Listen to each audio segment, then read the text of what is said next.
Everyone needs a good banana pudding recipe in their repertoire, and this one makes by far the easiest, most delicious banana pudding you'll ever come across. Banana pudding ingredients.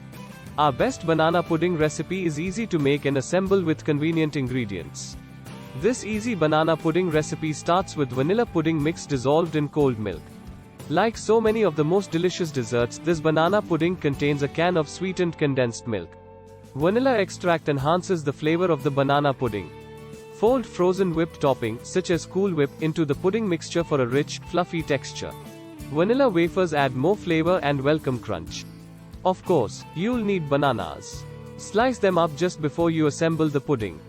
Ingredients: 2 cups cold milk, 1 5-ounce package instant vanilla pudding mix, 1 14-ounce can sweetened condensed milk, 1 tablespoon vanilla extract, 1 12-ounce container frozen whipped topping thawed, 1 16-ounce package vanilla wafers, 14 bananas sliced.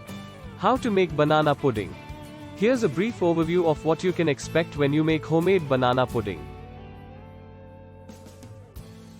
Place milk and pudding mix in a large bowl, beat with a whisk for 2 minutes. Blend in condensed milk until smooth. Stir in vanilla, then fold in whipped topping. Layer wafers, banana slices, and pudding mixture in a glass serving bowl. Chill until serving.